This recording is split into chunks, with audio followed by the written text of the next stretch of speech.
शबनमी रात सर बसर तन्हा, तुमने क्यों कर लिया सफ़र तैना, तेरी यादों के दीप के नीचे रात गुजरी हुई सहर तन्हा। देख के क्या क्या गुजरी है दिल पर, देख के क्या गुजरी है दिल पर, देख के क्या गुजरी है दिल पर, मुल्क के ये हालात न पूछो।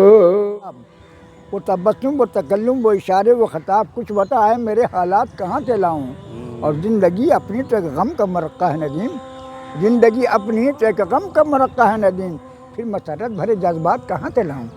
ये मेरी पहली गज़ल के अशार 3-4 है जो मैंने आपको सुनाए। आया बॉम्बे में एक मुशायरा हो रहा था, तो उसमें एंकरिंग कर रहे थे बशीर बद्र, और बशीर बद्र से मेरी मुलाकात अच्छी में यहाँ हो चुकी, उनको बुलाया था टी मॉडल स्कूल में, वो पढ़ चुके थे यहाँ करके, अली माजिद भी थे। तो मैं उनसे जब आगे आगे मुनव्वर राना और शबीना अदीब व लता कानपुरी की गाड़ी थी और गौहर कानपुरी उनके साथ थे, और पीछे में मेरी गाड़ी थी माजिद देवबंदी का और माचिस लखनवी की। तो जैसे ही मैं पहुंच रहा हूं तो वहां पर आते आते माइक से हट करके उठे बशीर बद्र स्टेज के करीब आकर कहा कि देखो बिहार का नुमाइंदा शायर आ रहा है। तो मैंने समझा कि आज मैं शायर हो गया, क्योंकि बशीर बद्र ने मुझे सर्टिफिकेट दे दी, मैं शायर हो गया। यहाँ अब आदमी को आदमी रहने नहीं देते, ये कैसे लोग हैं जो ज़िंदगी रहने नहीं देते। ये नन्हे फूल की तरह खिलेंगे सैनिक गुलशन में जी, ये नन्हे फूल की तरह खिलेंगे सैनिक गुलशन में, चमन वाले अब इनकी ज़िंदगी रहने नहीं देते। कहाँ जाकर ये भंवरे अब तराने गुनगुनाएंगे, कहाँ जाकर ये भंवरे अब तराने गुनगुनाएंगे, यहाँ के बाग नगमगी रहने नहीं देते। तो मैंने ये अभी मौजूदा जो अभी हाल में गज़ल के 2-3 दिन है, तो हालात हाज़िर पर कही। आप देख रहे हैं विज़न आजकल और मैं हूं इमरान अली। शख्स से शख्सियत बनने की कहानी सुनेंगे आप खुद उन्हीं की ज़बानी।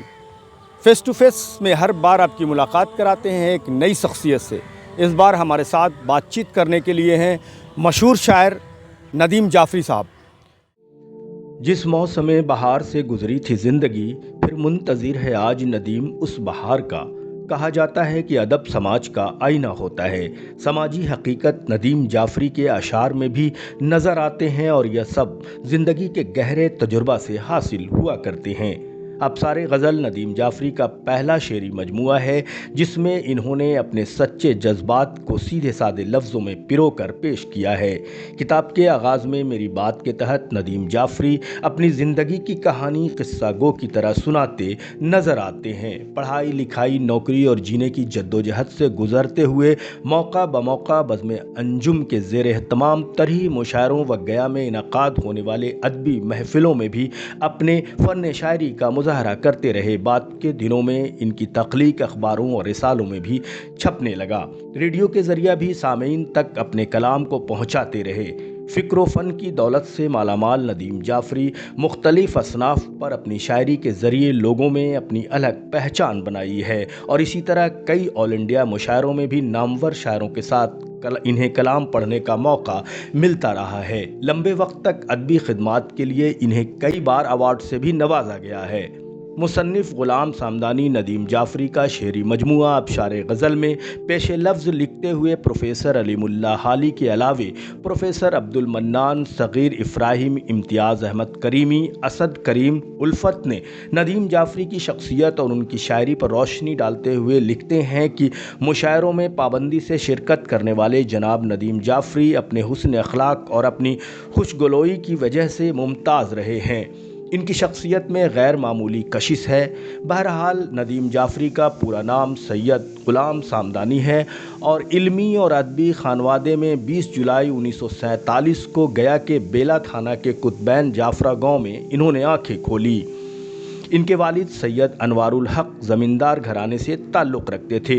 गोया इनको शेरगोई वर्से में हासिल हुई। साल दर साल अपनी शायरी के ज़रिए लोगों में अलग तरह से पहचान बनाते रहे।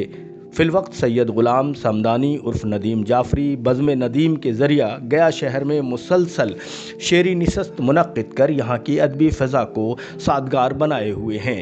नदीम जाफ़री का पहला शेरी मजमुआ अबशार गज़ल है, जिसमें इनकी ज़िंदगी का पूरा तजुर्बा रोशन अफरोज़ है। वो जो हर लम्हा खंजर चलाते रहे, हम उन्हीं के लिए मुस्कुराते रहे। वो तो बस जुल्म ही जुल्म ढाते रहे और रस्म वफा हम निभाते रहे। इमरान अली, विज़न आजकल।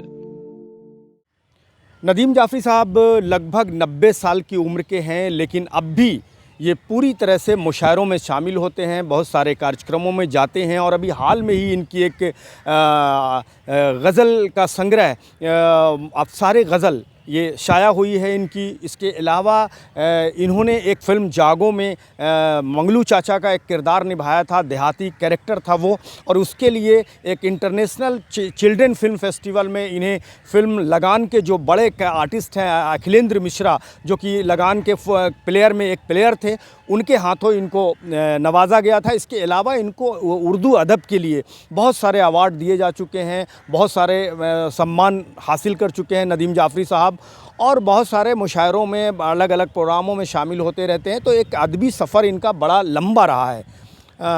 नदीम जाफ़री साहब, आपका इस्तकबाल है विज़न आजकल में। ऐसा है इमरान साहब, ऐसा है कि मेरी शायरी का आगाज़ जो हुआ है वो 1962 से हुआ है, और वो पहला मुशायरा में था जिसमें मिसरे तरह मिर्ची गालिब का शेर था, वो हम बयाबान में और घर में बाहर आई है, उसी पर मैंने गज़ल कही थी। और बाद में अंजुम वहाँ था, अंजुम मानपुरी साहब, जो बताइए कि बहुत अच्छे फ़नकार थे, अफसाना निगार थे, जिनकी किताबें किराए का टमटम आया, मीर कल्लू की गवाही आई, मरने के बाद, वो सारी किताबें उनकी भी मेरे पास हैं, मैं उनके साथ बैठा करता था। तो वैसा है कि मैंने जब शायरी शुरू की तो पहली जो गज़ल मेरी थी कि दिल को हसरत है कि हर आन तेरे पास रहूं, लेकिन दिल को हसरत है कि हर आन तेरे पास रहूं, लेकिन है दोस्त वो हालात कहाँ से लाऊं। अब हालात के बाद जो तरतीबात शेर को देखते हैं आप कि वो तबस्सुम, वो तकल्लुम, वो इशारे, वो ख़िताब, वो तबस्सुम, वो तकल्लुम, वो इशारे, वो ख़िताब, कुछ बता है मेरे हालात कहाँ से लाऊं। और ज़िंदगी अपनी तो एक गम का मरक्का है नदीम, ज़िंदगी अपनी तो एक गम का मरक्का है नदीम, फिर मसरत भरे जज्बात कहाँ से लाऊं। ये मेरी पहली गज़ल के अशार 3-4 है जो मैंने आपको सुनाए हैं। इसके बाद बहुत सारी गज़लें आते रहे, मैं छपता रहा, तमाम मैगज़ीन में छपता रहा, बराबर रहा था। सबसे पहली मेरी गज़ल 1965 में सदायाम में छपी थी, रली साहब उसके चीफ एडिटर थे, उसमें मेरी पहली गज़ल चलती है। अब पहला प्रोग्राम मैंने आकाशवाणी पटना से दिया था 1965 में। 65 में? जी सर। जी। तो ऐसा 65 में देने के बाद वो मेरी गज़ल, उनके मेरी अदा, मेरे पढ़ने का अंदाज़, जवानी थी, उसको पसंद आई लोगों। तो रेडियो पे जो आपने पढ़ा था वो उसका कुछ मिसरा मिसरा उसका याद है कि मेरे वजूद पे जिसने बिसंग उछाला है, मेरे वजूद पे जिसने बिसंग उछाला है, मेरा वजूद तो उस आदमी से ऊँचा है। क्या बात। ज़मीन पे गिरता है, उठता है, उठ के चलता है, वो बदहवा से ज़माना मेरा ही साया है। क्या बात। बदहवा से ज़माना मेरा ही साया है। और नहीं है वक्त ठहरने का काफ़िले वालों, नहीं है वक्त ठहरने का काफ़िले वालों, वो देखो सामने मंजिल का अक्स मिलता है, वो देखो सामने मंजिल का अक्स मिलता है, और तुपनी से कुछ नहीं मौकूफ़ मैं समझता हूँ। तो ये दूसरा मिसा गया, सॉरी, वो देखो सामने मंजिल का अक्स मिलता है। तो ये शेर मेरे पहली गज़ल के ये अशार थे जो मैंने आपके उस्ताद कौन रहे आप शायरी की दुनिया में आपके? हाँ, 1966 में मैं पहली बार एक गज़ल लेकर के गया। हमारे वो शहरघाटी पास एक गाँव है भगोनी, तो भगोनी के रहने वाले ज़फ़ीरुद्दीन शम्स, जिनके 2 अखबारात निकलते थे, एक लाल मिर्च, एक हमदाद। तो मैं उनके पास पहली गज़ल लेकर के गया। शम्स ग्यावी साहब, हाँ, ज़फ़ीरुद्दीन शम्स उनका नाम था पूरा, और वो मदफून है वहीं शहरघाटी आपके। जी। पहले उस्ताद मेरे वही हुए। तलब मुझे उला उसको उनको कहते हैं। तो 1966 जब उनका इंतकाल हो गया, उन्होंने हमको कहा गज़ल लगे, तो हमने उसमें तो कुछ तथी की ज़रूरत नहीं थी, तो ये गज़ल तो तुम्हारी अपनी बहुत अच्छी गज़ल है। तो मैं मुतमईन हो गया कि लगता है कि मैं अब कामयाब शायर हो गया हूँ। अच्छा, उन्होंने तसल्ली दे दिया। हाँ, उन्होंने कन्फर्म कर दिया कि अब तुम अच्छे शायर हो। तो मैं मुतवातिर अब जब मैं मुशायरे में जाया करता था तो अनाउंसर ये कह के बुलाया था, मैं उस आवाज़ को दावत दे रहा हूँ जो जवान है, आवाज़ भी और जवान खुद भी है, और कलाम भी जवान है। तो ऐसे लोग बुलाते थे। बाद के दिनों में, उनके बाद के दिनों में फिर किनके साथ आपके? हाँ, उनके बाद के दिनों में ऐसा हो गया जब उनका विशाल हो गया तो मैं बहुत परेशान थोड़ा दिन तक रहा, क्योंकि पहले उस्ताद हमारे थे। परेशान तो रहा, लेकिन मेरी परेशानी को दूर करने के लिए मैं जुस्तजू में था। परेशानी को रहने के जुस्तजू जो था कि कोई ऐसे और आदमी मिल जाते तो हम अपना कलाम उनसे दिखाते। तलाश करते करते हमारे ही ख़ानदान के एक आदमी मिल गए, जनाब उनका नाम था अबुल फरहत कादरी। वो कई किताबों के मुसन्निफ़ हैं, समझा, और बहुत अच्छे उस्ताद शोरा हैं। उनके शागिर्द हिंदुस्तान में फैले हुए हैं, उसमें मैं भी एक शागिर्द हूँ। लेकिन जब मेरी शायरी को उन्होंने देखा तो बहुत कन्फर्म हुआ, कहा कि मैं तुम्हारी शायरी में तो पुख्तगी भी है, चाशनी भी, और गज़लियात बहुत है इसमें, जो तुम तारीफ़ जैसे हुस्न की होनी चाहिए गज़ल में, वैसे हुस्न की तारीफ़ है। जैसे मेरे एक शेर कहा था कि छुप जाते हैं और करते हैं वो मुझसे बहाना, छेड़ा था जिन्होंने कभी रंगीन तराना। तो मैंने ये शेर उस वक्त कहा था जब उनको एक चीज़ ये बताइए कि ज़्यादातर मैंने जो शायरों को देखा है या जो जिनको जानता हूँ, या तो वो लेक्चररशिप में रहे, प्रोफेसर रहे, या टीचर रहे, या बहुत स्ट्रॉन्ग बैकग्राउंड, या फिर कहें तो ज़मींदार फैमिली से रहे, ऐसे लोगों की दिलचस्पी शायरी में रही। आपकी जो स्ट्रगल लाइफ रही। हाँ, हमारी लाइफ स्ट्रगल, चूँकि मैं शुरू से ही करता रहा कि मैं बैठे गालिब का जो शेर है कि रगों में दौड़ने फिरने के हम नहीं कायल, जब आँखी से न टपका तो फिर लहू क्या है। मैं कभी दस्तनिगर नहीं और किसी का मोहताज नहीं बना, मैं सच पे स्ट्रगल करता रहा। जैसे एक देहात की कहावत है कि बल तो बल अपन बल दूसर बल नहीं, ताकत अपने में पैदा करो। शायद ने कहा सर फरोशी की तमन्ना तो सर पैदा कर, तीर खाने की तमन्ना है जिगर पैदा कर। तो मैंने तीर खाने की तमन्ना भी किया, जिगर भी पैदा किया, और अपने रास्ते पर चलता रहा। मैं कभी मायूस नहीं हुआ, कभी उदास नहीं हुआ, कभी नर्वस नहीं हुआ। अब बताने का मौका आया और आपको बहुत अंदर से खुशी महसूस हुई, जहाँ पर नेशनल इंटरनेशनल लेवल के फ़नकार शामिल हुए और आपने अपने कलाम को पेश किया, अपने जो आपकी गज़ल थी उसको मुशायरों में रखा। क्या ऐसा कोई मौका आया? हाँ, मौके तो मेरे पास बड़े बड़े मुशायरे में पढ़ने के लिए बहुत आए जी, लेकिन एक ऐसा भी मुशायरा आया, बॉम्बे में एक मुशायरा हो रहा था, तो उसमें एंकरिंग कर रहे थे बशीर बद्र, और बशीर बद्र से मेरी मुलाकात अच्छी में यहाँ हो चुकी। उनको बुलाया था टी मॉडल स्कूल में, वो पढ़ चुके थे यहाँ करके, अली माजिद भी थे। तो मैं उनसे जब आगे मुनव्वर राना और सबीना अदीब लता कानपुरी की गाड़ी थी और गौहर कानपुरी उनके साथ थे, और पीछे में मेरी गाड़ी थी माजिद बंदी का और माचिस लखनवी की। तो जैसे ही मैं पहुँच रहा हूँ तो वहाँ पर आते आते माइक से हट करके उठे बशीर बद्र स्टेज के करीब आया, कहा कि देखो बिहार का नुमाइंदा शायर आ रहा है। तो मैंने समझा कि आज मैं शायर हो गया, क्योंकि बशीर बद्र ने मुझे सर्टिफिकेट दे दी, मैं शायर हो गया। तो मैंने गज़ल पढ़ा था कि वो तेरा बद में आना मुझे अच्छा सा लगा, वो तेरा बद में आना मुझे अच्छा सा लगा, प्यार का जश्न मनाना मुझे अच्छा सा लगा। तू जो गाती थी कभी गोशे तन्हाई में, तू जो गाती थी कभी गोशे तन्हाई में, आज वो गीत सुनाना मुझे अच्छा सा लगा। सर्द शेर देखेंगे हजरात के, सर्द रातों में सरे बाम तुम्हारा आकर, सरे बाम बालकोनी पर, सर्द रातों में सरे बाम तुम्हारा आकर, चांद था मुखड़ा दिखाना मुझे अच्छा सा लगा। और शेर कहते हैं कि देखिए इन अशार पे दाद बहुत मिली वहाँ बिलखुसूस बशीर बद्र और मुनव्वर राना दाद दी कि अपनी जुल्फ़ों में शबे वस्ल पे आराइश, अपनी जुल्फ़ों में शबे वस्ल पे आराइश, वो तेरा फूल सजाना मुझे अच्छा सा लगा। और जो मक्ता कहा है, देखिए बड़ा अछूता मक्ता हो गया है और समझने की चीज़ है। देखिए आप तो समझदार हैं, आप एंकरिंग करते हैं, आपके पास सूझबूझ है कैसे कहाँ समझा जाएगा, कहाँ परवात कर रहा है शेर। तो इख्तियाराती बात है कि मक्ता है कि मेरा कि दिल की दहलीज पे दस्तक मुझे देकर है नदीम, मेरे आंगन में ना आना मुझे अच्छा सा लगा। क्या बात है, वाह वाह वाह वाह। तो मैंने ये गज़ल कही तो एक हंगामा सा हो गया। बशीर बद्र ने कहा कि बहुत अच्छी बात कही आपने। लता ने कहा हमको कि बहुत मेहरबानी कि आपने मुझ पर गज़ल कही। मैंने कहा कि आपके नाम पे मंसूब कर दिया गज़ल में। आपके गज़ल का जो मजमुआ अभी आया, आप सारे गज़ल, हाँ, तो इतना देर क्यों हुआ, क्या इसकी अभी मेरा मुशायरा जब मेरे किताब का जो अजरा हो रहा था, लोग इजरा कहते हैं, इजरा नहीं है, असल रूनुमाई होता है, रूनुमाई, असल किताब की रूनुमाई हो रही है। तो उसमें इम्तियाज़ करीमी साहब आए थे, शफी मशदी थे, एक चेयरमैन अब BPSC और बहुत सारे लोग पटने से 6 साल भी आए थे। तो एक साहब ने उसमें कह दिया कि जाफरी साहब इतने बड़े शायर हैं कि इनके हिंदुस्तान में इतने सारे शागिर्द फैले हुए, मगर इनकी किताब बहुत देर में आई है। तो हम तो बाद में बोले, लेकिन मेरे एक हमारा एक स्टूडेंट है कृष्ण कुमार चौधरी, नहीं कृष्ण कुमार चौधरी, कृष्ण कुमार, हाँ, वकील हैं वो, अच्छे कवि भी हैं। तो जब उनको बुलाया तो कहा कि फलाने साहब ने जो कहा नदीम जाफरी साहब के बारे में कि इनकी किताब बहुत देर से आई है, तो आप लोगों ने शायद सुना नहीं कि देर आए दुरुस्त आए।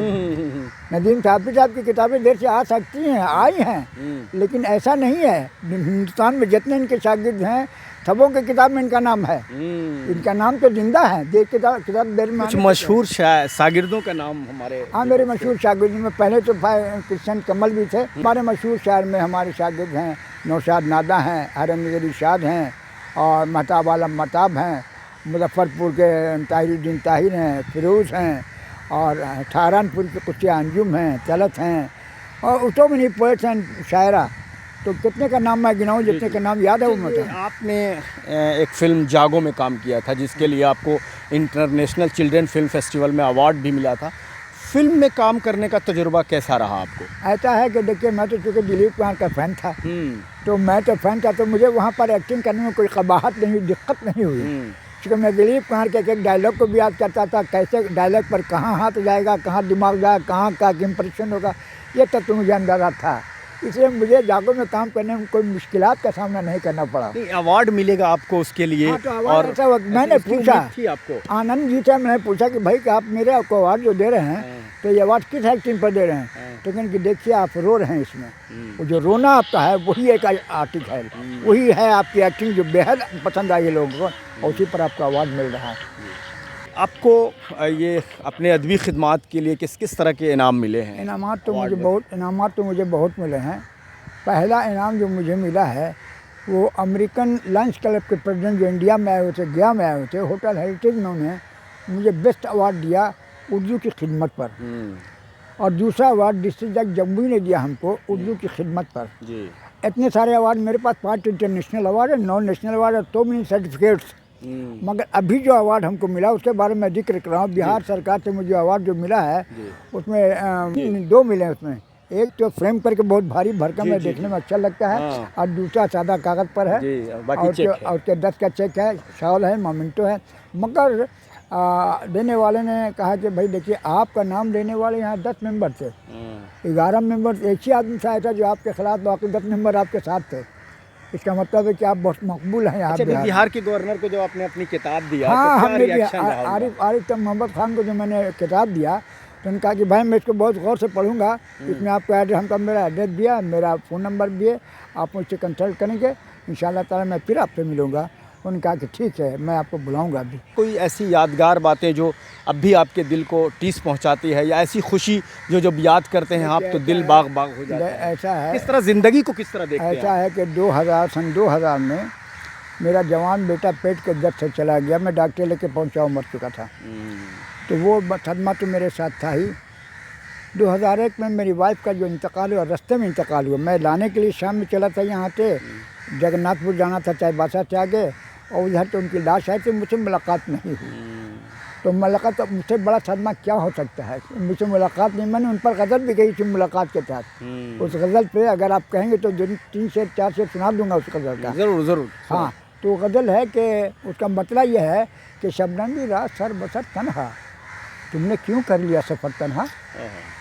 शबनमी रात सर बसर तन्हा, तुमने क्यों कर लिया सफ़र तन्हा, तेरी यादों के दीप के नीचे रात गुजरी हुई सहर तन्हा, तेरी यादों के दीप के नीचे रात गुजरी हुई तन्हा, और तुम जो रुखसत हुए तो डसता है। इस शेर को देखिए कि घर पर मैं गया होगा तो कैसे लगा होगा मुझको, कैसा मैंने महसूस किया होगा। तुम जो रुखसत हुए तो डसता है, मुझको एक दोस्त मेरा घर तन्हा, मुझको एक दोस्त मेरा, दोस्त तो जाओ अक्सर, दोस्त तो जाओ, मुझको रहने दो गम के साए में उम्र भर तन्हा। तो मेरे एहसास को कोई दूसरा आदमी बेदार नहीं करता, हमारे गम व अंडोह ने मेरे एहसास को बेदार किया है, और इसी एहसास महसूस करते हुए ऐसे ही मैंने शायरी भी की है। अच्छा, ये इतनी सारी चीज़ें अब गुजरी, आपका जवान बेटा आपसे जुदा हो गया, आपकी वाइफ बहुत पहले इंतकाल कर गई, इन तमाम चीज़ों के बावजूद आप जितना खुश रहते हैं, लोगों से खुश अखलाक़ी से मिलते हैं, ये एक सीखने की चीज़ है आपसे। इसकी वजह क्या है? देखिए, असल ये है इमरान साहब कि ये जो है गॉड गिफ्टेड चीज़ है, गॉड स्पेयरिंग है ये। हम, मेरा विल पावर ऐसा है कि ये सारे काम जो अंजाम हुए हैं वो अल्लाह की मर्ज़ी से हुए हैं। बिल्कुल। इसे मुझे उसी पर इन्हिसार करना है। अल्लाह ने हमको जो ज़िंदगी दी है ये तो उसके करामात हैं, उसके अनायात हैं जो प्लस पॉइंट पर मैं चल रहा हूँ। वरना और गम में डूब करके अपनी ज़िंदगी को गुजारना मैंने कभी महसूस नहीं किया और मैं गम में डूबना नहीं चाहता। यादें तो उनकी वाबस्ता मेरी ज़िंदगी से है। नदीम जाफ़री साहब, एक चीज़ ये बताइए कि इतनी उम्र में लोग घरों में बैठ जाते हैं, उनका जहन काम नहीं करता, याददाश्त कमज़ोर हो जाते हैं, उनके घुटने काम नहीं करते हैं, लेकिन आप इतना भाग दौड़ कर लेते हैं। हाँ, ये कहते ये तो लोग कहते हैं, आने वाले लोग कहते हैं कि भाई आपको देखते हैं तो हम लोग को अपनी जवानी याद आती है और हम भी अपने को जवान महसूस करने लगते हैं। उसकी वजह ये है कि मैंने आज तक अपनी 8 साल की उम्र से न नमाज छोड़ा न रोज़ा छोड़ा और तिलावत कलाम पाक हुनूर मैं करता हूँ, डेली फजर की नमाज के बाद करता हूँ। शायद किसी लकड़ी से वगैरह छूट गई मसरूफियत की वजह कर तो ये तो अपनी जगह हो गई, लेकिन इसके अलावा अगर खुशी का माहौल ये है कि हम जो मिलते हैं, किसी से मिलते हैं तो हम चाहते हैं कोई जो ऐसा आदमी जो ज़रूरतमंद जिसके हम काम आ जाएं, वो मेरी खुशी होगी, मेरी खुशी में वही सब इजाफा करता है। अच्छा, हम मिलते हैं, खुशहाली के साथ मिलते हैं, हम किसी को अपना दुश्मन नहीं समझते हैं।